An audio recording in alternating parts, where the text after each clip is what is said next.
قال رسول الله صلى الله عليه وسلم من قاتل في سبيل الله فوق ناقة وجبت له الجنة ওটের দুধ দুইবার পান করবেন, একবার আরেকবার। এই দুইবারের মাঝখানে যতটুকু সময় লাগছে, নবীজি বলেন এই পরিমাণ কেউ যদি আল্লাহর রাস্তায় লড়াই করে, আল্লাহর জন্য লড়াই করে, ওয়াজাবাত লাহুল জান্নাত, তার জন্য আল্লাহর জান্নাত ওয়াজিব হয়ে যায়। জিহাদের নিয়ত আছে তো সবার? সূরা হুজুরাতের 15 নম্বর আয়াতে আল্লাহ বলেন ইন্নামাল মুমিনুনাল্লাযীনা আমানু বিল্লাহ ওয়া রাসূলিহি সুম্মা লাম ইয়ারতাবু ওয়া জাহাদু বিআমওয়ালিহিম ওয়া আনফুসিহিম ফি সাবিলিল্লাহ। প্রকৃত ঈমানদার হলো তারা যারা আল্লাহকে বিশ্বাস করে, রাসূলকে বিশ্বাস করে, একটুও সন্দেহ করে না, যারা জানমাল নিয়ে আল্লাহর রাস্তায় লড়াই করে। আল্লাহ বলেন তারা হলো প্রকৃত মুমিন, খাঁটি ঈমানদার। উলাইকা হুমুস সাদিকুন, আমি আল্লাহ কোরআনে তাদেরকে খাঁটি সত্যবাদী মুমিন বলে ঘোষণা করলাম। তারা খাঁটি মুমিন। 28 পারা 11 নম্বর পৃষ্ঠা সূরাতুস সফফি 10 থেকে 13 নম্বর আয়াতে আল্লাহ বলেন ইয়া আইয়ুহাল্লাযীনা আমানু হাল আদুল্লুকুম আলা তিজারাতিন তুনজিকুম মিন আযাবিন আলীম। হে ঈমানদারগণ, আমি কি তোমাদেরকে এমন একটা ব্যবসার কথা বলবো যে ব্যবসা তোমাদেরকে যন্ত্রণাদায়ক আযাব থেকে রক্ষা করবে? এই ব্যবসার কথা কি আমরা জানবো? বলেন তো। আল্লাহ বলেন তুমিনুনা বিল্লাহ ওয়া রাসূলিহি ওয়া তুজাহিদুনা ফি সাবিলিল্লাহি বিআমওয়ালিকুম ওয়া আনফুসিকুম। আল্লাহকে বিশ্বাস করবা, রাসূলকে বিশ্বাস করবা, জানমাল নিয়ে আল্লাহর রাস্তায় লড়াই করবা। আল্লাহ তাআলা বলেন এটা এমন ব্যবসা যে ব্যবসা তোমাকে যন্ত্রণাদায়ক আযাব থেকে রক্ষা করবে, তুমি আল্লাহর জান্নাতের মেহমান হবা। যালিকুম খায়রুল লাকুম ইন কুনতুম তা'লামুন। আল্লাহ তাআলা বলেন যদি তোমরা জানতে, এটাই তোমাদের জন্য কল্যাণ। ইয়াগফির লাকুম যুনুবাকুম, আল্লাহ তাআলা বলেন তোমাদের আগে যত গুনাহ আছে সব গুনাহ আল্লাহ মাফ করে দিবেন। ওয়া ইউদখিলকুম জান্নাতিন তাজরি মিন তাহতিহাল আনহার, এমন বাগানে আল্লাহ তোমাদেরকে প্রবেশ করাবেন যে বাগানের তলদেশ দিয়ে নহর সমূহ প্রবাহিত হবে। ওয়া মাসাকিনা তাইয়্যিবাতান ফি জান্নাতি আদনিন, চিরস্থায়ী বসবাসের জান্নাতের মধ্যে আল্লাহ তোমাদেরকে তোমাদের মনোমত ঘর বাড়ি আল্লাহ দান করবেন, বাসস্থান, ঘর বাড়ি মনোমত। ওয়া উখরা তুহিব্বুনাহা নাসরুম মিনাল্লাহ ওয়া ফাতহুন করিব, তোমাদের পছন্দ অনুযায়ী আরো অনেক নিয়ামত তোমাদেরকে দিবেন, যেমন আল্লাহর সাহায্য এবং আসন্ন বিজয় আল্লাহ তোমাদেরকে দান করবেন। শেষে আল্লাহ বলেন ওয়াবাশশিরিল মুমিনিন, নবী মুমিনদেরকে আপনি সুসংবাদ দিয়ে দেন। তাহলে তিনটা কথা, আল্লাহকে বিশ্বাস করা, রাসূলকে বিশ্বাস করা, জিহাদের মানসিকতা লালন ধারণ পালন করা সব সময়, এটা অন্তরের মধ্যে রাখা। হ্যাঁ, জিহাদ কখন করব আমরা, এটার জন্য বিজ্ঞ মুফতি সাহেবদের ফতুয়ার অপেক্ষা করতে হবে। বাংলাদেশের বিজ্ঞ মুফতি সাহেব যারা, তারা ফতুয়া দিবে যখন, তখন জিহাদ ফরজ। আপনি কালকে সকালে আবার উড়াই দেন না সবকিছু, ওনারা ফতুয়া দিতে হবে।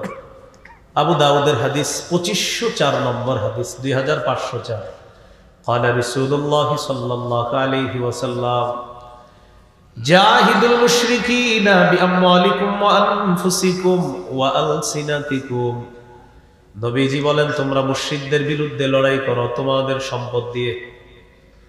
এখন সম্পদ দিয়ে কিভাবে লড়াই করব? আমাদের মুজাহিদ ভাইদের জন্য এই জাতীয় ইমাম সমাজের মাধ্যমে ফান্ড গঠন করতে হবে। তাদের ফান্ড গঠন করে তাদের মাধ্যমে বিশ্বস্ত সূত্রে মুজাহিদদের জন্য টাকা পাঠাতে হবে। দুই নাম্বার আনফুসিকুম, জান দিয়ে লড়াই করবা। জান দিয়ে কখন লড়াই করব? ওই যে বললাম বিজ্ঞ মুফতি সাহেবদের ফতোয়ার অপেক্ষা করব, তবে নিয়ত আছে আল্লাহ সুযোগ দিলে আমরা জিহাদ করব, এই নিয়ত রাখতে হবে। তিন নাম্বার ওয়া আলসিনাতিকুম, জবান দিয়ে লড়াই করবা। শয়তানের বিরুদ্ধে এখন যারা দুনিয়ার যারাই করবে তাদের বিরুদ্ধে কথা বলা আমাদের উপর ওয়াজিব। যারাই শয়তানের বিরুদ্ধে বলবে আমরা তাদের বিরুদ্ধে বলবো, সে যেই হোক। আফগানিস্তানের নিয়ে যারাই বলবে আমরা তাদের বিরুদ্ধে বলবো। এই হলো আপনার জবান দিয়ে জিহাদ করা। তাহলে মাল, জান, জবান। মাল, জান, জবান। মাল পাঠানো, জান দিয়ে জিহাদ করার জন্য প্রস্তুতি গ্রহণ করা, আর হলো জবান দিয়ে এটা অব্যাহত রাখা। আল্লাহ বুঝার তৌফিক দান করুন। আবু দাউদের হাদিস 2484 নম্বর হাদিস, 2484।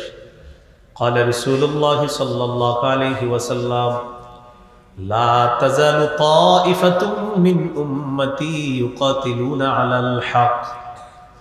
নবীজি বলেন আমার উম্মতের একটা দল সদা সর্বদা হকের পক্ষে লড়াই করবে। যাহিরিনা আলা মান নাওয়াহুম, তারা শত্রুদের বিরুদ্ধে বিজয় লাভ করবে। চূড়ান্ত বিজয় তারাই লাভ করবে। সুবহানাল্লাহ। চূড়ান্ত বিজয় তারাই, মানে চূড়ান্ত মূল ফলাফলটা তারাই পাবে।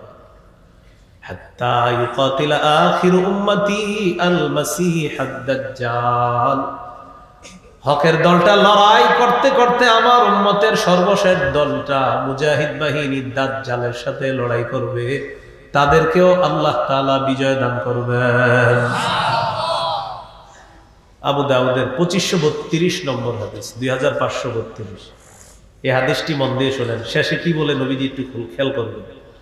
قال رسول الله صلى الله عليه وسلم ثلاثة من أصل الإيمان। নবীজি বলেন ইমানের মূল বিষয় হলো তিনটা। জোরে বলি সবাই, কয়টা? তিনটা। ইমানের মূল বিষয় কয়টা? তিনটা। এক নম্বর আল কাফু আম্মান ক্বালা লা ইলাহা ইল্লাল্লাহ। এক নম্বর, যে ব্যক্তি বলে লা ইলাহা ইল্লাল্লাহ তাকে কষ্ট দেওয়া যাবে না, জবানের কষ্ট দেওয়া যাবে না, কর্মের কষ্ট দেওয়া যাবে না। যে ব্যক্তি বলে লা ইলাহা ইল্লাল্লাহ তাকে কষ্ট দেওয়া যাবে না।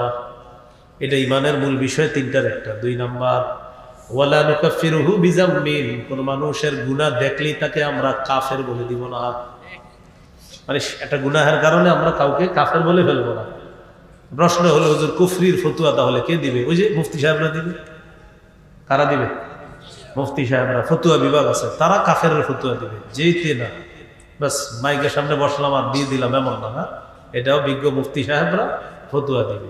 তাহলে আমরা যাকে তাকে কি বলে ফেলবো না প্রিয় ভাইরা? কাফের বলে ফেলবো। তিন নাম্বার ওয়ালা নুখরিজুহু মিনাল ইসলামি বিআমাল, কোন মুসলমানের কোন কাজ দেখেই তাকে আমরা ইসলাম থেকে বের করে দিব না। তার একটা কাজ দেখলাম, দেখে বলে ফেললাম যে সে ইসলাম থেকে বের হয়ে গেছে, এমন না। এটার জন্য মুফতি সাহেবদের কাছে জানাতে হবে, তারা ফতোয়া দিবে। তাহলে ইমানের মূল বিষয় তিনটা। এক নাম্বার, যে বলবে লা ইলাহা ইল্লাল্লাহ তাকে কষ্ট দেওয়া যাবে না। দুই নাম্বার, কোন ব্যক্তির গুনাহ দেখেই তাকে আমরা কাফের বলবো না। তিন নাম্বার, কোন ব্যক্তির যে কোনো একটা কর্মের কারণে আমরা তাকে ইসলাম থেকে বের করে দিব না। এই দায়িত্বের জন্য গবেষণা বিভাগ আছে, ফতুয়া বিভাগ আছে, তারা চূড়ান্ত রায়, চূড়ান্ত ফয়সালা সেখান থেকে তারা কোরআন হাদিসের আলোকে বলবে। আমাদের কাজ হলো আমরা খুব সহনশীল হব, যাকে তাকে কাফের বলে দিব না, ইসলাম থেকে বের করে দিব না, আমরা কোনো মুমিনকে কষ্ট দিব না ইনশাআল্লাহ। এরপরে নবী বলেন ওয়াল জিহাদু মাযিন মুনযু বাসানি আল্লাহু ইলা আইয়ুকাতিলা আখির উম্মতি আদ-দাজ্জাল।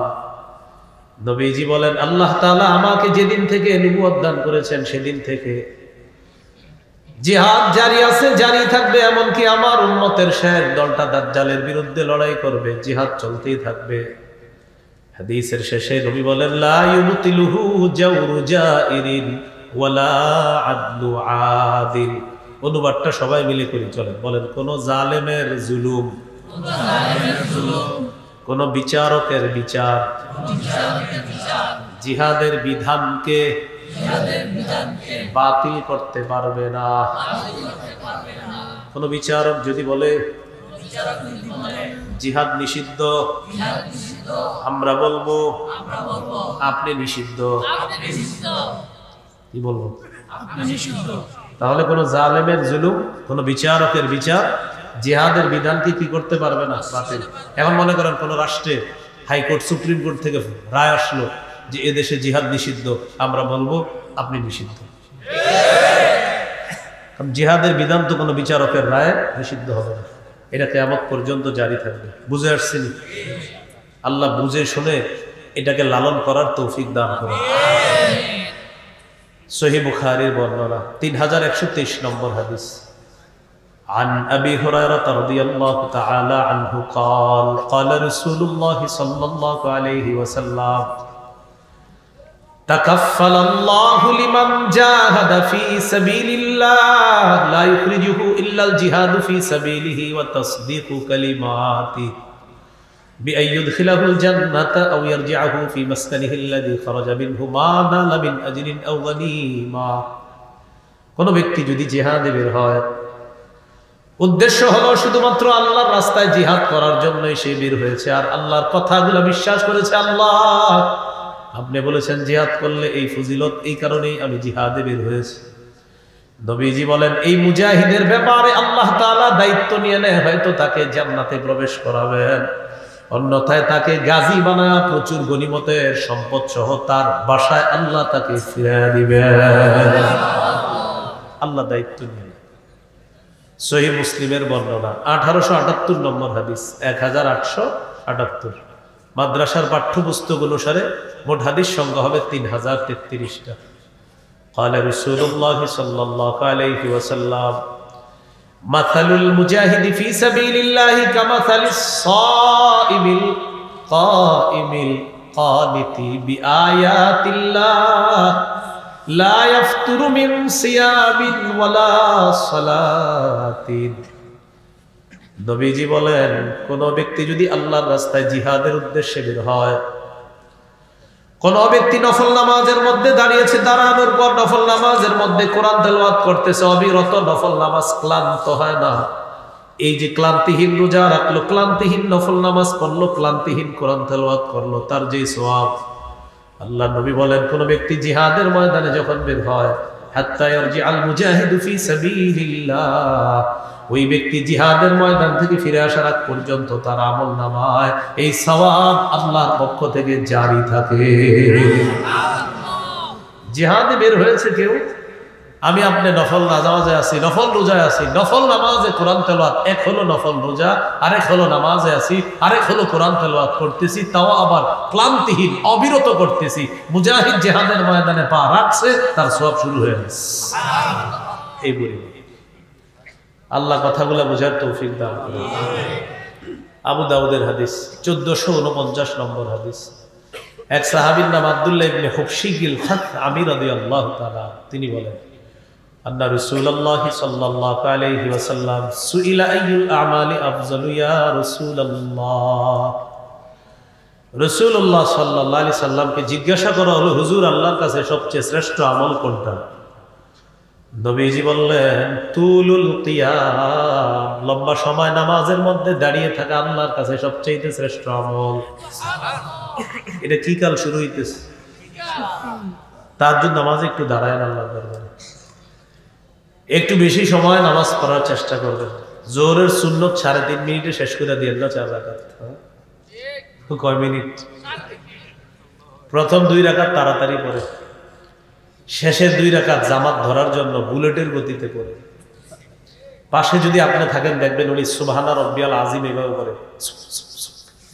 সুবহানা রব্বিয়াল আযীমে সিন কয়বার? একবার। সুবহানা রব্বিয়াল আযীম পুরো বাক্যে সিন কয়বার? তাহলে সুপ সুপ সুপ 3 বার সু সু বলা মানে উনি 3 বার সুবহানা রব্বিয়াল আযীম পড়েছে।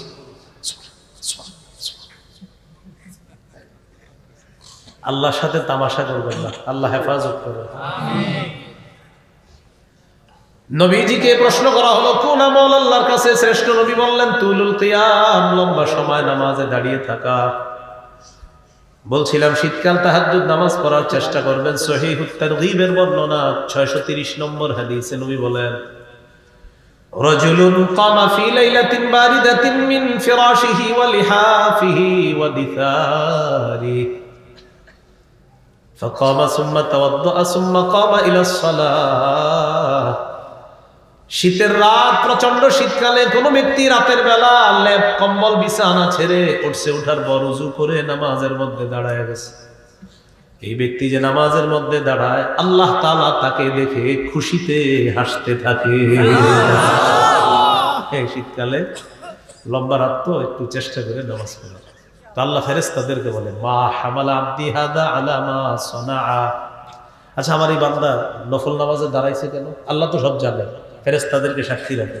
আচ্ছা, আমার বান্দা এরকম এই রাতে শীতের কম্বল বিছানা সব ছাইরা দাঁড়াইছে কেন? ফেরেশতারা বলে, আল্লাহ রাজা আমা ইনদাক ওয়া শাফকাতাম মিম্মা ইনদাক, আপনার কাছ থেকে সওয়াব পাওয়ার আশায় আর আপনার আযাবের ভয়ে। ভাই একটু আওয়াজ কমান, আওয়াজ কমান, ভাইদের একটু আওয়াজ কমান, চারদিকের আওয়াজ কমান। রাজা আমা ইনদাক, আপনার কাছ থেকে প্রতিদান পাওয়ার আশায়, আর হলো আপনার কাছ থেকে আযাবের ভয় থেকে বাঁচার জন্য। আল্লাহ তাআলা বলেন, আ'তাইতুহু মা রাজা, সে যে আশায় দাঁড়িয়েছে দিয়ে দিলাম। ওয়া আম্মানতুহু মিম্মা ইয়াখাফ, যে ভয়ে দাঁড়িয়েছে সেই ভয় থেকে তাকে আমি আল্লাহ নিরাপত্তা দান করলাম। পড়া যাবে না একটু তাহাজ্জুদ? নবীকে প্রশ্ন করলেন, কোন আমল শ্রেষ্ঠ? আল্লাহ নবী বললেন, তুলুল কিয়াম, লম্বা সময় নামাজের মধ্যে দাঁড়িয়ে থাকা। এরপর প্রশ্ন করলেন, ফাইয়ুস সাদাকাতি আফজালু ইয়া রাসূলুল্লাহ, হুজুর কোন সদকা সবচেয়ে শ্রেষ্ঠ? নবীজি বললেন, জাহদুল মুকিল্লি, পরিশ্রম করে কষ্টার্জিত যে সম্পদ। ওই যে সভাপতি সাহেব বললেন, কষ্টার্জিত অনুদান আপনারা দেন, ঠিক না? নবীজি বলেন, কষ্টার্জিত সম্পদ থেকে কোনো ব্যক্তি যদি খরচ করে, দান করে, সদকা করে, এই সদকা, এই দান আল্লাহর কাছে শ্রেষ্ঠ দান হিসাবে গণ্য হয়ে যায়। বলেন, কষ্টার্জিত উপার্জন, এটা থেকে সামান্য হলেও আমরা দান করবো ইনশাআল্লাহ। প্রতি মাসে যখন বেতনটা পাবেন, আপনি যারে পারেন, আপনার নিকটাত্মীয় গরিব কেউ আছে, আপনি তাকে কিছু সদকা করে দেন, এতে ডাবল সওয়াব হবে। এক তো রক্তের সম্পর্ক রক্ষা করার সওয়াব, আর একটা হলো দান করার সওয়াব। তো আপনি তো জানেন আপনার পরিবারের বা আপনার কোন সদস্যগুলা খুব অসহায়, অনাথ, তা আপনি তার পাশে দাঁড়াইলেন যে প্রতি মাসে আমি, আল্লাহ আমার যে ইনকামটা দেয়, আমি কষ্ট করে এটা করি। আপনি রিক্সা চালান, আপনি অটো চালান, আপনি পান দোকানদারি করেন, আপনি হাতের কাজ করেন, প্রচুর কষ্ট করে আপনি টাকা কামাই করেন। তো আমার নবী বলছে, কষ্টার্জিত উপার্জন থেকে যারা সদকা করবে, এই সদকাটা আল্লাহর কাছে শ্রেষ্ঠ সদকা, শ্রেষ্ঠ দান হিসাবে গণ্য হয়। সাহাবী প্রশ্ন করলেন, ফাআইয়ুল হিজরাতি ইয়া রাসূলুল্লাহ, ফাআইয়ুল হিজরাতি আফজালু ইয়া রাসূলুল্লাহ। ইয়া রাসূলুল্লাহ, আল্লাহর কাছে কোন হিজরত সবচাইতে শ্রেষ্ঠ আপনার কাছে জানতে চাই। নবী জবাব দিলেন, মান হাজারা মা হারামাল্লাহু আলাইহি, আল্লাহ যা হারাম করেছেন এই হারাম থেকে যারা বেঁচে থাকবে। আজকে আপনি রাস্তা দিয়ে হাঁটতেছেন, একজন নারীকে দেখলেন, যাকে দেখা আপনার জন্য হারাম, আপনি নিচের দিকে নজরটা নামাইলেন। এই যে নজর আপনি নিচের দিকে করলেন, হারাম জিনিস থেকে বাঁচলেন। আল্লাহ নবী বলেন, তোমার এই নিষিদ্ধ জিনিস থেকে বেঁচে থাকাটা আল্লাহর কাছে শ্রেষ্ঠ হিজরত হিসাবে গণ্য হয়ে যায়। তাহলে হারাম থেকে বাঁচবো, বলেন ইনশাআল্লাহ। এরপর প্রশ্ন করলেন, ফাআইয়ুল জিহাদি আফজালু ইয়া রাসূলুল্লাহ, হুজুর আল্লাহর কাছে সবচেয়ে শ্রেষ্ঠ জিহাদ কোনটা?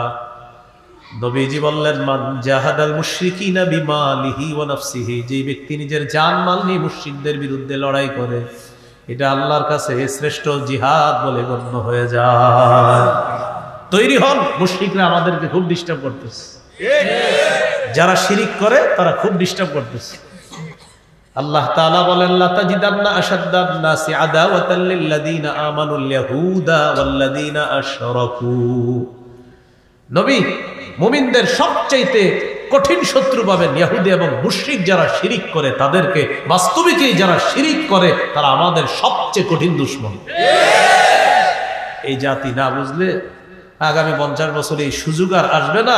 বিশেষ করে ইসলামী দলগুলোর সামনে আল্লাহ যে সুযোগ তৈরি করে দিছে, গুতাগুতি বাদ না দিয়ে যদি এখন এই সুযোগ কাজে না লাগানো যায়, আমি তো বলে দিলাম, ছোট মানুষ কম বয়সী 50 বছরে এই সুযোগ আর পাওয়া যাবে না। কাজে লাগাতে হবে, সুযোগ আসবে না।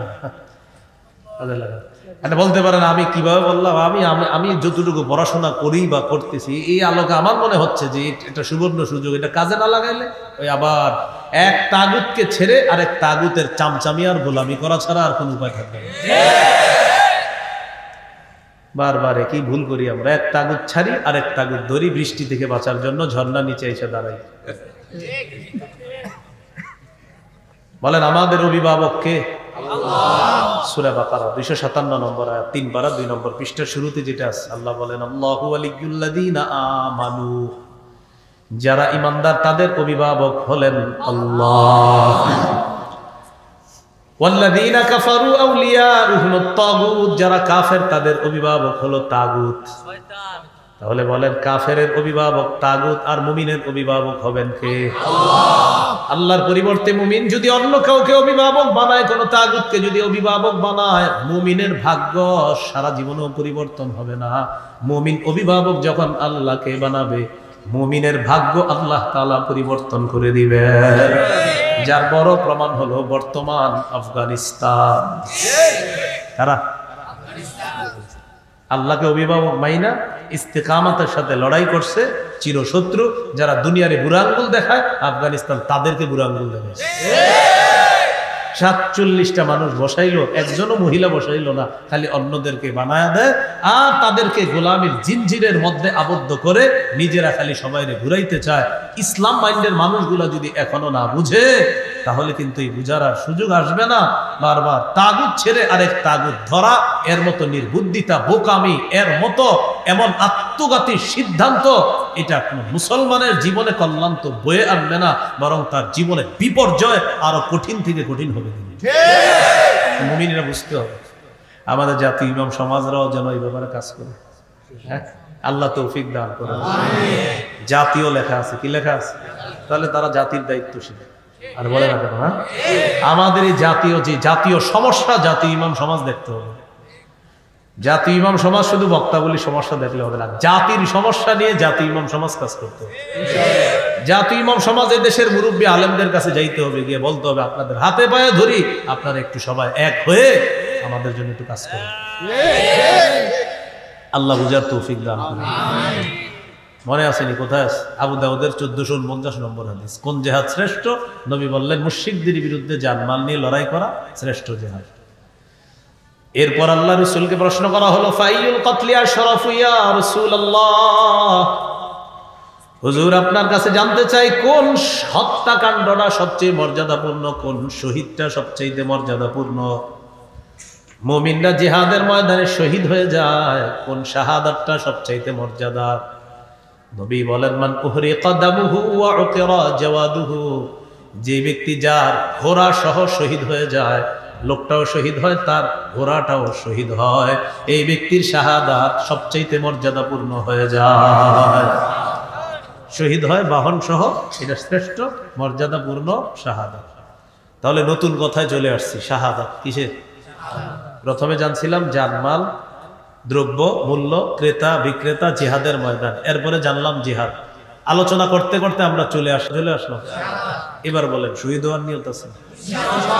আবার বলছি, ক্রেতাকে ভুলে গেছে, বিক্রেতা মুমিন, দ্রব্য জানমাল, মূল্য জান্নাত, বাজার, জিহাদের ময়দান, এগুলো প্রথম কথা। দ্বিতীয় কথা, জিহাদের ময়দানে জিহাদ করা লাগে, জিহাদের মানসিকতা সবার আছে।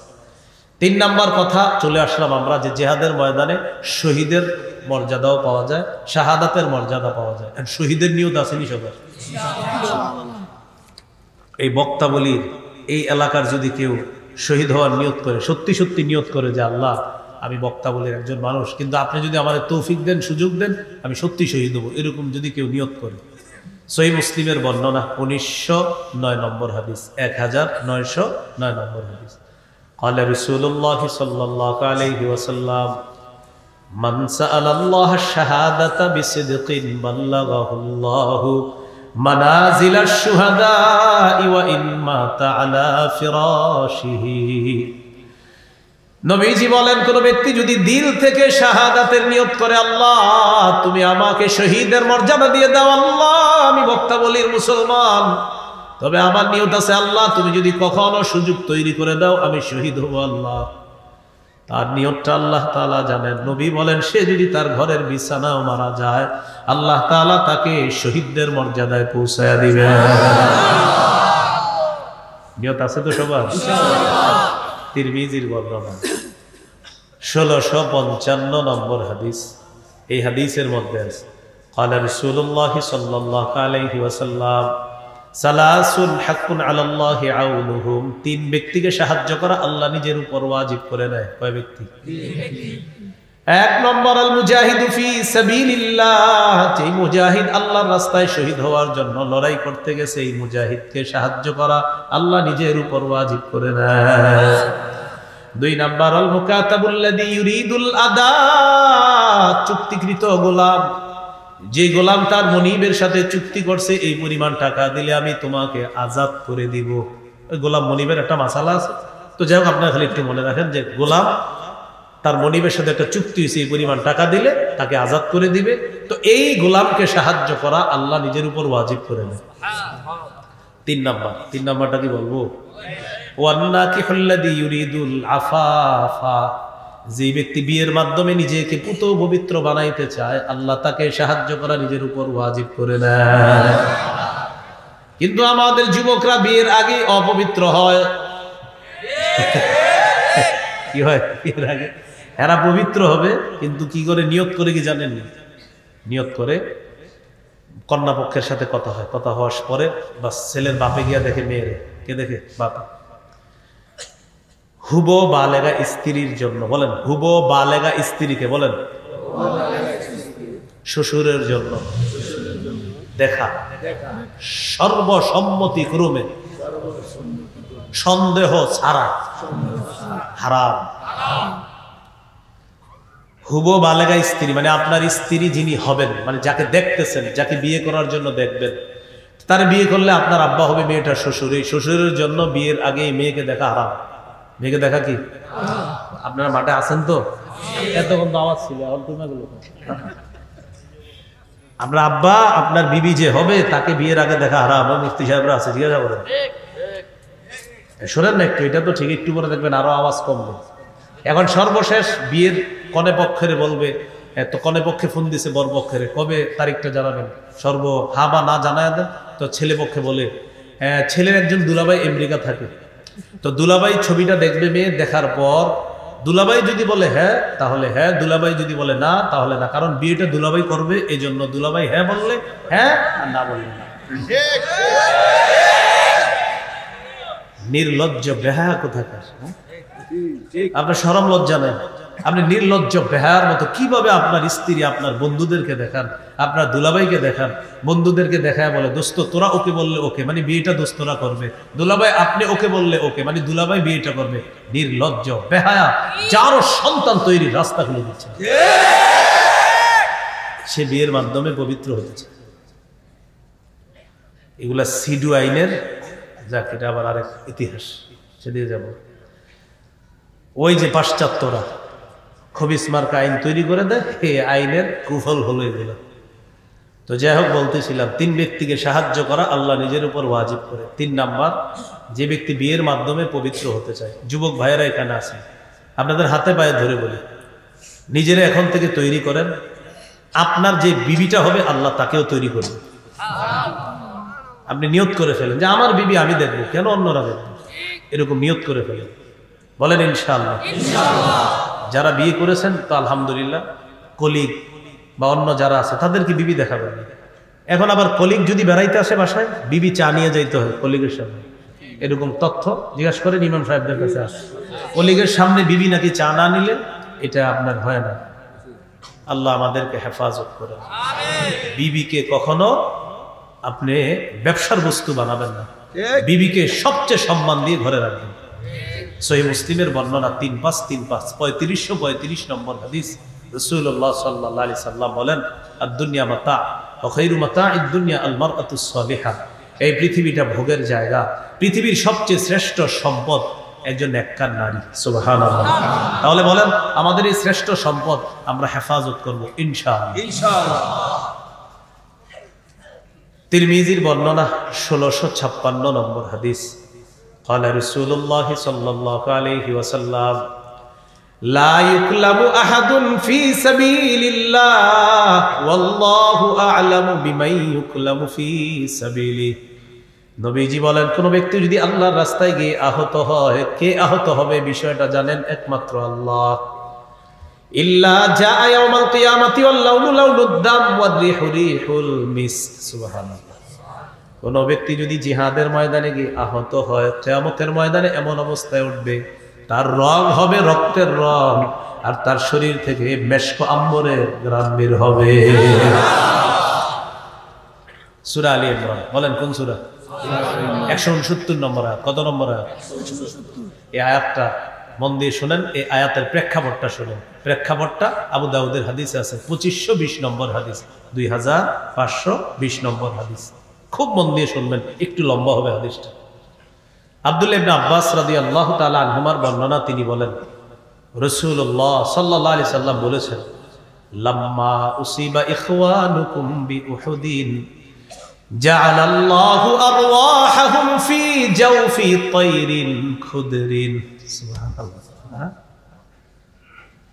উহুদের যুদ্ধে তোমাদের ভাইরা যখন শহীদ হয়েছে, 70 জন শহীদ, এই শহীদ হওয়ার পর তাদের আত্মাগুলা আল্লাহ তাআলা সবুজ পাখির পেটের মধ্যে ঢুকিয়ে দিচ্ছে। সুবহানাল্লাহ। এখন পাখি কি করবে? উড়ে বেড়াবে। তারিদু আনহারুল জান্নাহ, ওই সবুজ পাখিগুলা উড়ে বেড়ায় জান্নাতের ঝর্ণা নহর সমূহের উপরে, তারা যায় উড়ে বেড়ায়। তাআকুলু মিন সিমারিহা, জান্নাতের ফলমূল তারা খায়। ওয়া তা'বি ইলা কানাদিলা মিন যাহাবিন মুআল্লাকাতিন ফি জিল্লিল আরশ, আরশের ছায়ায় স্বর্ণ দিয়ে তৈরি করা ফানুস আছে, ওই ফানুসের মধ্যে গিয়ে ওই সবুজ পাখিগুলা বসে যায়। দেখেন মজার বিষয়টা দেখেন। ফানুসের মধ্যে বসার পর এবার শহীদরা আপসে বলা বলি করে, আচ্ছা আমরা যে এত আরামে আছি, সুবহানাল্লাহ পড়েন। শহীদরা বলতেছে কোথায়? জান্নাতে ফলমূল খায়, আর বলতেছে আচ্ছা ফালাম্মা ওয়াজাদু তিবা মাকালিহিম ওয়া মাশরাবিহিম ওয়া মাকিলিহিম, যখন তারা তাদের মনোভূত খাবার পায়, মনোভূত পানি পেল, মনোভূত বাসস্থান পেল, শহীদরা তখন বলা বলি করবে, আচ্ছা মাইয়ুবাল্লিগু আন্না ইখওয়ানানা, আমাদের যে ভাইয়েরা দুনিয়াতে আছে যারা শহীদ হয় নাই, আমাদের এই নিয়ামতগুলোর কথা কে তাদের কাছে পৌঁছাতে পারবে? নিজেরা বলতেছে। কেন?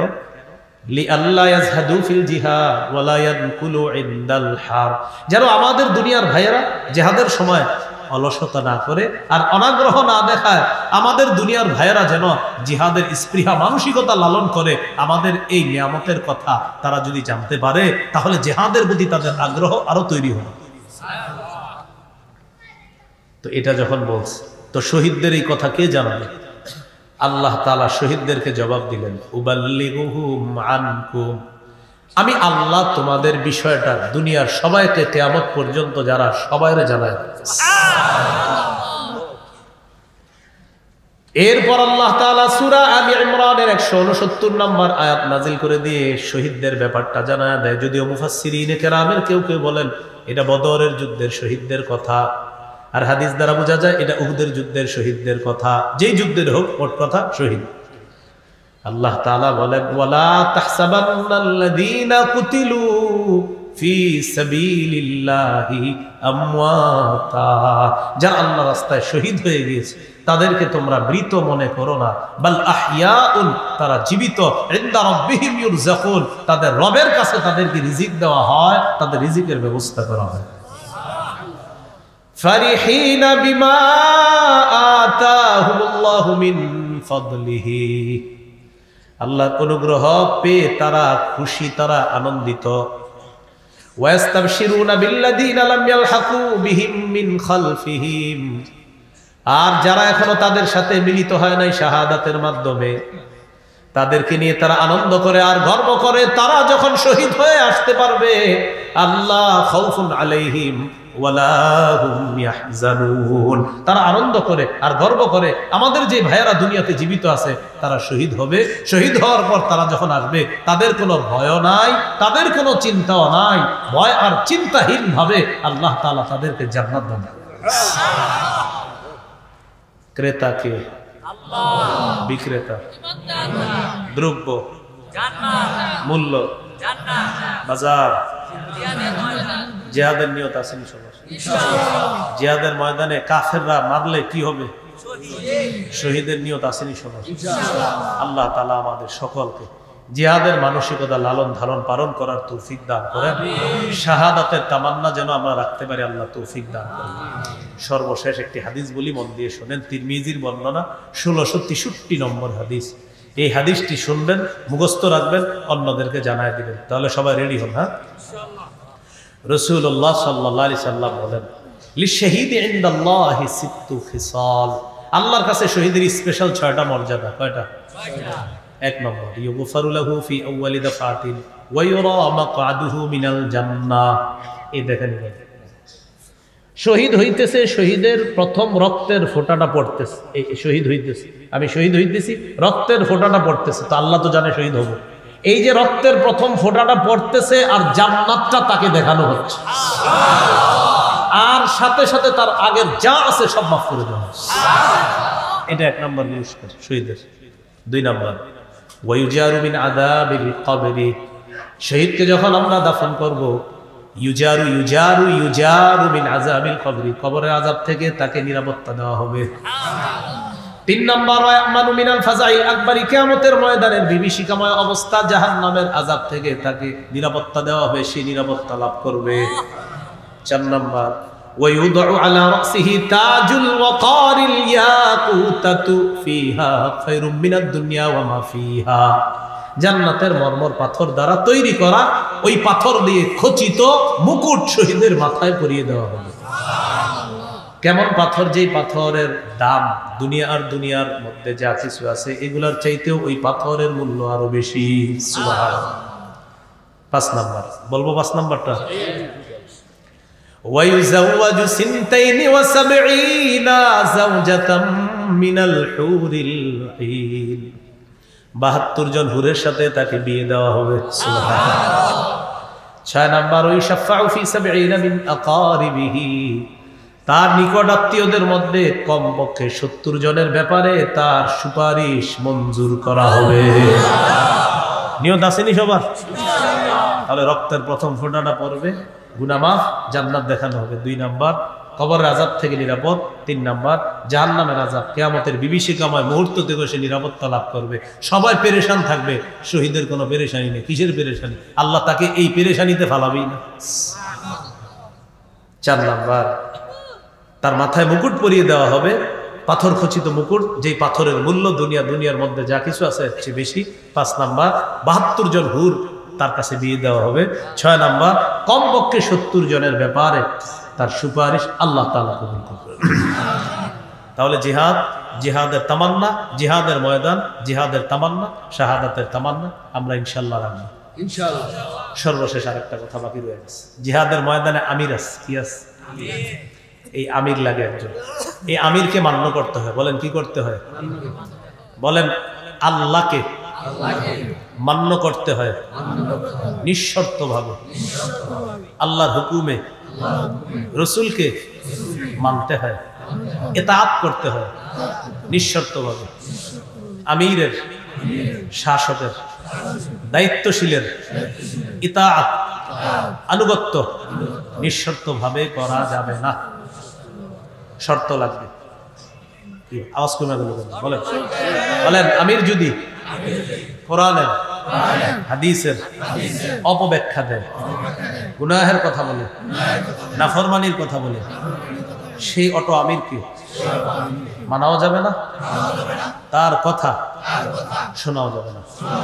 দলিল সহিহ বুখারী ৭,১৪৪, সহিহ বুখারী ৪,৩৪।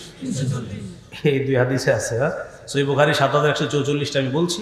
রাসূল বলেন, আস-সামউ ওয়াত তাআতু আলাল মারইল মুসলিমি ফীমা আহাব্বা ওয়া কারিহা মা লাম ইউমার বিমাসিয়া ফাইদা উমিরা বিমাসিয়াতিন ফালা সামআ ওয়ালা তাআতা।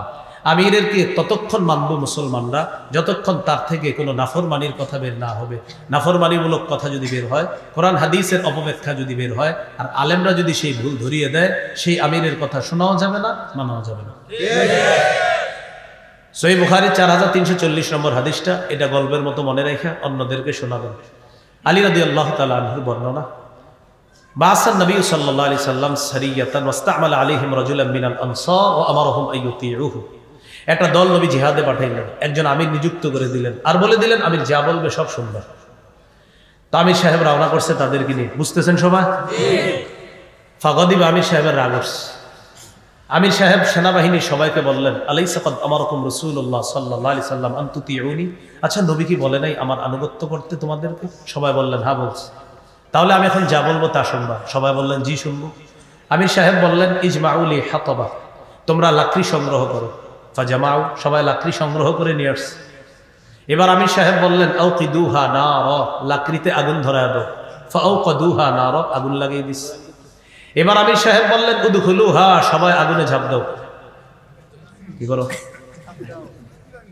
এটা কোনো কল্প কাহিনী না। সহিহ বুখারীর 4340 নম্বর হাদিস। মোট হাদিস সংখ্যা হবে 7563টা। কারো মোবাইলে হাদিসের অ্যাপস থাকলে এখনই খুলে মিলাম। আমির সাহেব বললেন নবী কি বলে নাই আমার কথা শুনতে? তো বলতেছে হ্যাঁ বলছে। লাকড়ি সংগ্রহ করো, করস, আগুন জ্বালাও, জ্বালাইস। এবার আগুনে ঝাঁপ দাও। ফাহাম্মু, সাহাবীরা রেডি আগুনে ঝাঁপ দিতে। সবাই রেডি হয়ে গেছে আগুনে ঝাঁপ দিবে, মানসিকভাবে প্রস্তুত। তো ঝাঁপ দেওয়ার সময় সাহাবীরা এমন করতেছে, এই এই আসলে ঝাঁপ দিব, এই আসলে একজন আরেকজন ফাজআলা ইউমসিকু বা'দুহুম বা'দা ইয়াকুলুন, এই যে একজন আরেকজন পাশাপাশি, এই আসলে কি ঝাঁপ দিমু? একজন আরেকজনে বলতেছে কেন? কয় ফাররনা মিনান নার ইলা রাসূলিল্লাহ সাল্লাল্লাহু আলাইহি সাল্লাম, আগুন থেকে বাঁচার জন্য রাসূলের কাছে আসছে, আগুন থেকে বাঁচার জন্য ইসলাম গ্রহণ করছে। সেই নবী আমির মানতে বলছে, এর মানে আগুনে ঝাঁপ দেওয়ার কথাও মানতে বলবে। কেমন জানি লাগতেছে বিষয়টা। সাহাবীদের মধ্যে এখন আগুনে ঝাঁপ দিব কি দিব না এই টেনশন চলতেছে। ইতিমধ্যে হাত্তা খামাদাতিন নার, আগুন নিভে গেছে। সুবহানাল্লাহ। ওয়া সাকানা গাদাবহু, আমির সাহেবের রাগও ঠান্ডা হয়ে গেছে। আলহামদুলিল্লাহ। শুধু আমাদের হযরত জিতটা নয়, 10 বছরও ঠান্ডা হইল না। কি ঠিক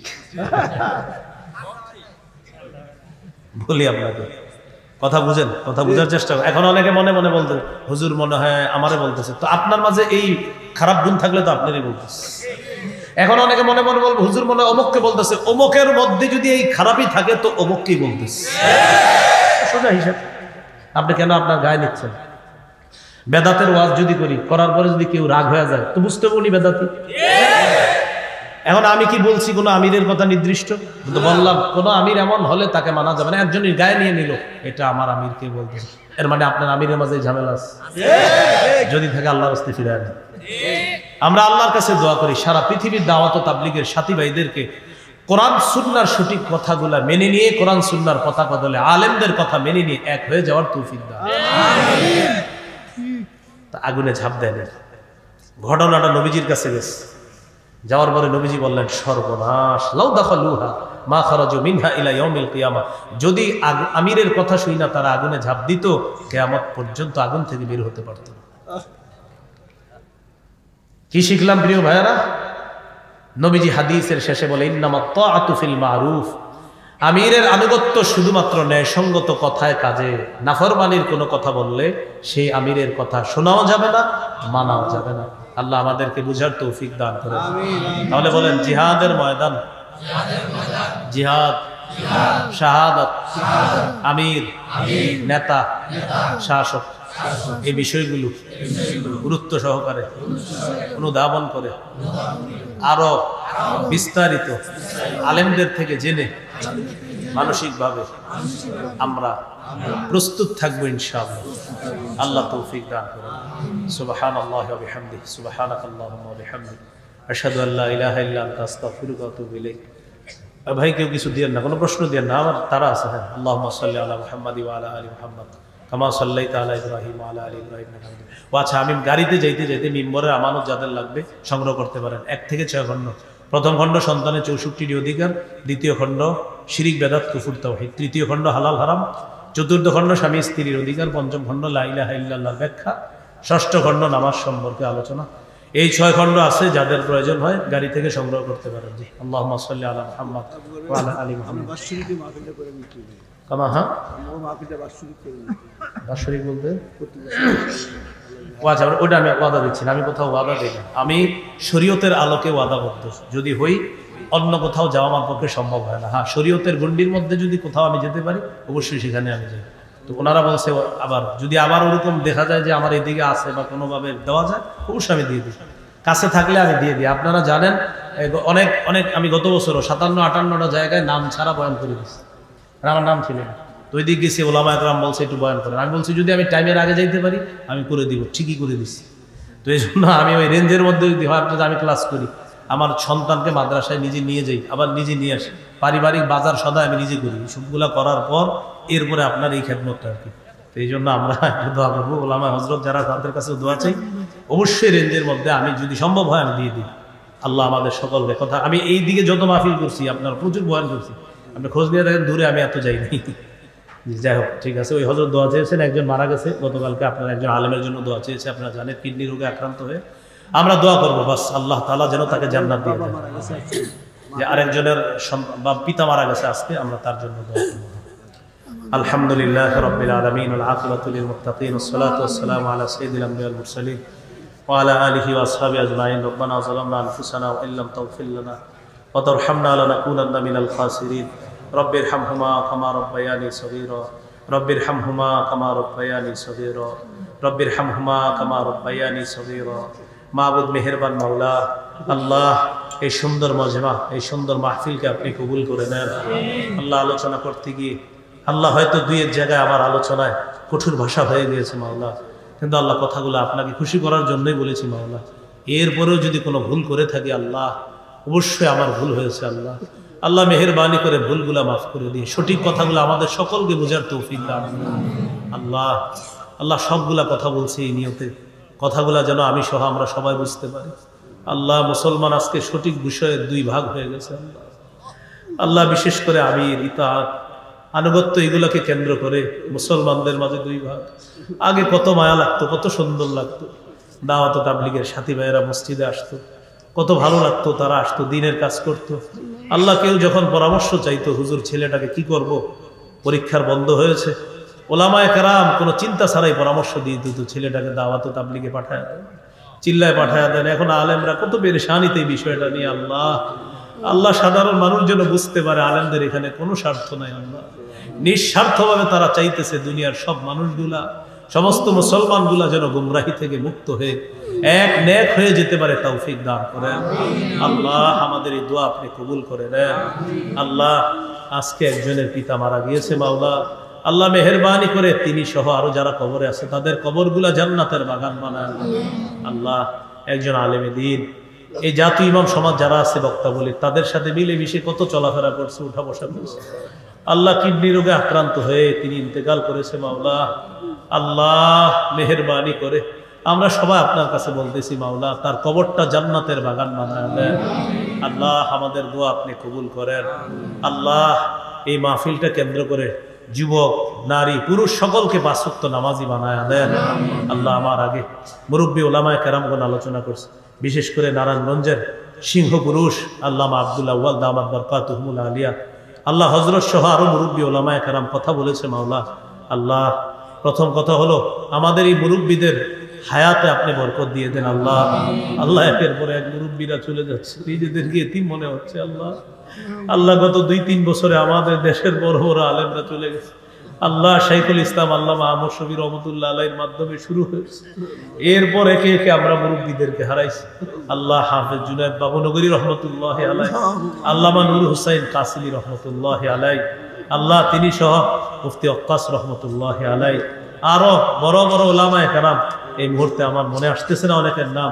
শেখুল হাদিস আল্লামা আজিজুল হক রহমতুল্লাহ আলাইহি, আল্লামা মুফতি আমিনী রহমতুল্লাহ আলাইহি আল্লাহ, যাদের নামগুলাই ছিল বাতিলের আতঙ্কের এক একটা নাম আল্লাহ। আগে তারা একটা নাম, তাদের যখন নাম আমরা কোনো পোস্টারে দেখতাম কত হিম্মত বেড়ে যেত আমাদের আল্লাহ। আল্লাহ আমরা এখন এতিম হয়ে গিয়েছি মাওলা, 90% মুসলমানের দেশ আল্লাহ। এরপরেও বেঈমানরা আমাদের উপর হুকুমত চালাইতে চায় মাওলা। আল্লাহ আমাদের দেশে আল্লাহ ওমরে ফারুকের মতো একজন তৈরি করে দেন আল্লাহ। আল্লাহ এমন একজন তৈরি করে দেন। আল্লাহ ইসলামী দলগুলোকে খুব দ্রুত এক হওয়ার একটা ব্যবস্থা আপনি করে দেন। আল্লাহ খুব দ্রুত এক হওয়ার ব্যবস্থা করে দেন। আল্লাহ খুব দ্রুত এক হওয়ার ব্যবস্থা করে দেন। আল্লাহ এই সুযোগটা যেন গ্রহণ করতে পারি তৌফিক দান করেন। আল্লাহ আমাদেরকে মাফ করে দেন। আল্লাহ আমাদেরকে মাফ করে দেন। যারা প্রবাসে আছে আল্লাহ তাদের হায়াতে কামাই বরকত দিয়ে দেন। আল্লাহ এখানে যারা আছে, কেউ রিক্সা চালায়, অটো চালায়, দোকানদারি করে, কেউ গার্মেন্টসে চাকরি করে, কেউ চাকরিজীবী, কেউ পেশাজীবী, কেউ ব্যবসায়ী, আল্লাহ যে যে পেশায় আছে প্রত্যেকের হালাল পেশায় বরকত দিয়ে দেন। আল্লাহ আপনার কাছে সর্বশেষ একটা আবদার, কত উলামায়ে কেরামকে নিয়ে হাত তুলছি মাওলা, সাধারণ মুসল্লি এখানে আমার সামনে যারা আছে এই মানুষগুলোর সাথে আবার জান্নাতে দেখা করায় দিয়ে আল্লাহ এই আরজিটা আপনি কবুল করে দেন। আল্লাহ আবু করব বিসমিল্লাহ। আল্লাহ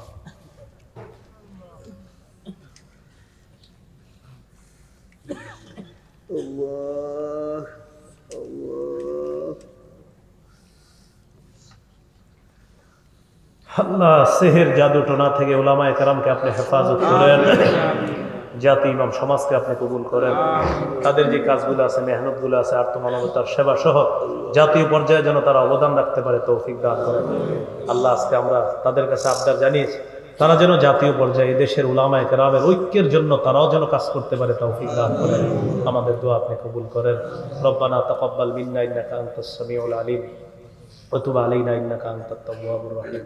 সাল্লাল্লাহু তাআলা আলা খাইরি খালকিহি মুহাম্মদ ওয়া আলা আলিহি ওয়া আসহাবিহি আজমাইন। সুবহানা রাব্বিকা রাব্বিল ইজ্জাতি আম্মা ইয়াসিফুন, সালামুন আলাল মুরসালিন, আলহামদুলিল্লাহি রাব্বিল আলামিন। ও আগামী 3 তারিখে আপনাদের এদিকে কোথায় জানি আসবো ইনশাআল্লাহ, দেখা হবে।